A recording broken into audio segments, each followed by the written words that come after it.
Hello and welcome. My name is George Schlacek and this is The One. Whoa! I created this channel to share my experiences with drones. I've been flying drones for just over 3 years or so. So not really that long, but it's been an exciting journey with lots of lessons learned. Today let's talk about used DJI drones sold on eBay and other platforms. Many of us don't have the budget to buy the drone we want, brand new. DJI drones are reasonably priced when you think about their capabilities and the reliability, but for many of us, they're still out of reach. So why not shop for a used drone from someone who just upgraded to the latest model? If you need a really big discount, you could even shop for a damaged one and then fix it yourself. Obviously, this approach isn't for everyone, but it might be a great way to learn about the inner workings of your drone and how they come together to make it all work. However, there are many things to consider when taking on something like that. The first one would be to find out what is wrong with the drone. Crashes are common and certain things are prone to get damaged that way. Did the seller disclose everything he knows, and does it seem like the damage would be fixable within a reasonable budget? Buying a crashed or damaged drone is always a bit like playing the lottery. It's not worth a high price, even if it's full of potentially valuable parts.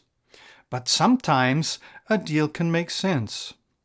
Recently, I was scoping out Marketplace for a second-hand DJI Mini 3.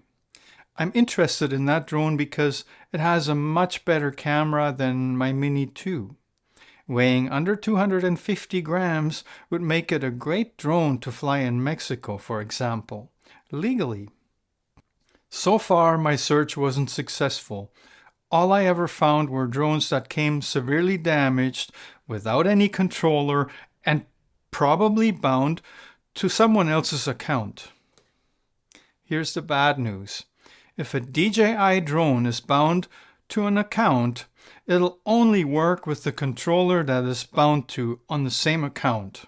Unless the controller comes with the drone, you will not be able to use it. If you ever want to upgrade to a different controller, you can't do that neither, unless you know who owns the account the drone is bound to and they're nice enough to unbind it. Well, my crash drone search brought up one interesting deal and I almost went for it, even though I didn't need it.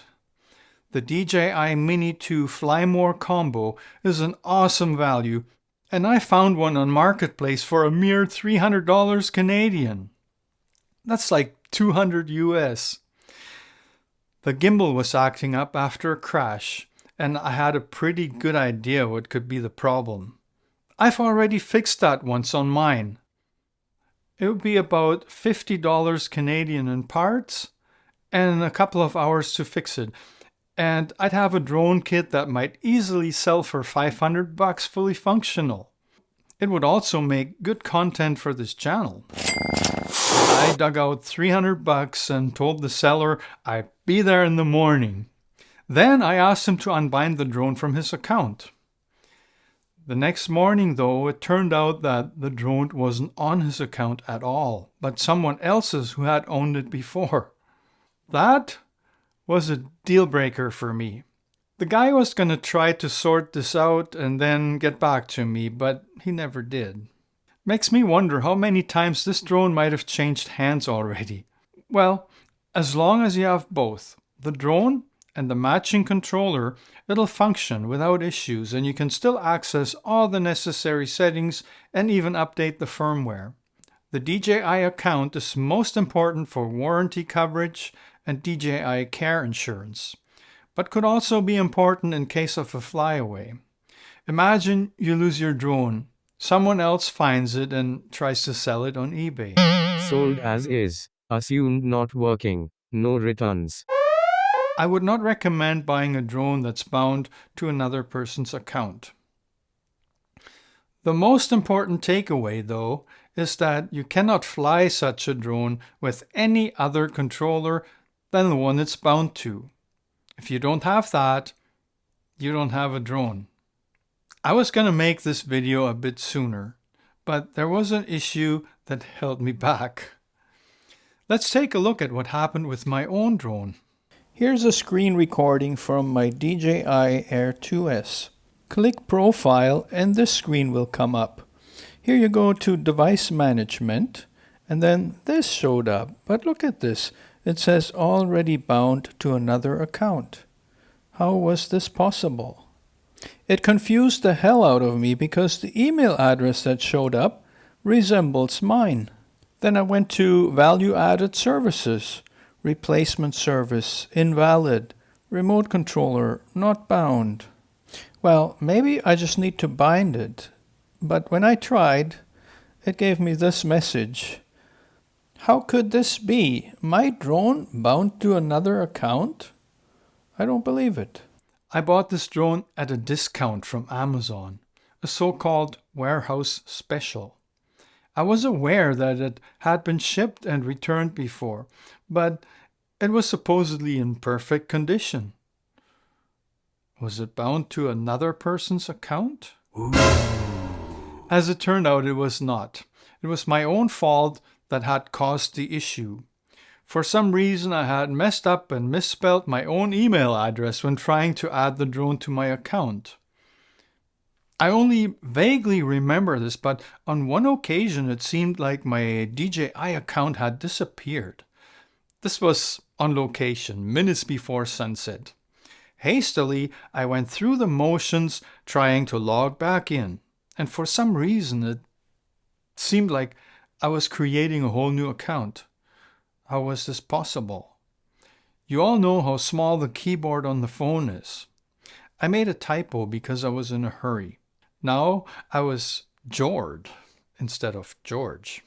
I somehow created another account and it all got messed up. I just recently found that out and fixed it.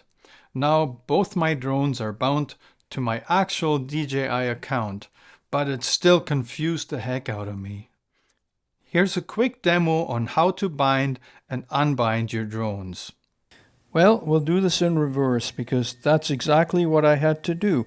I had to log into my account first on my computer, the wrong account that is, and then again go to Device Management and surprise, surprise, there are two drones that showed up. They're both mine. Let's click on the Air 2S and see what happens. Do you see that red line? Remove device from account. Click it, confirm, and voila, the drone is unbound from the account. Well, now you know how to unbind your drone. As it turns out, I did not screen record the rebinding, but as you can see here, it says in blue letters, bind now. Click on it. The process is simple and you may have to create your own account. I would not recommend buying a drone that is bound to an unknown account, and buying a damaged drone, bound or not, is definitely a big risk. I would really like to get into fixing crashed drones myself, but usually when you see a drone on eBay marked for parts or repair without a controller and it's never been tested, it's probably not worth it. Not even for the parts, unless you're a pro with your own shop or something like that. Used drones on eBay, damaged or not, are often overpriced because so many people are after them. Unless it's a really sweet deal from someone you know and trust, saving up for a brand new drone is probably your best bet. Often, prices go down a bit when a new model hits the market. You definitely don't need to have the latest model to own an excellent drone, so I would highly recommend buying a DJI Air 2S or a Mini 2 or something like that, if you can still find it brand new. DJI will come out with new models every single year, just like Apple comes out with new iPhones all the time. A quality drone from DJI should work well for many years. I'm not planning on replacing mine until they are completely worn out. Mind you, the camera on the Mini 3 and 4 makes those interesting enough to keep looking for deals.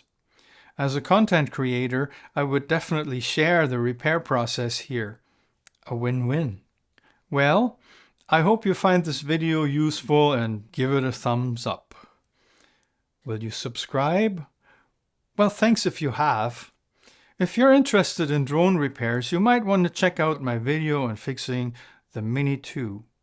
I had to once after a crash.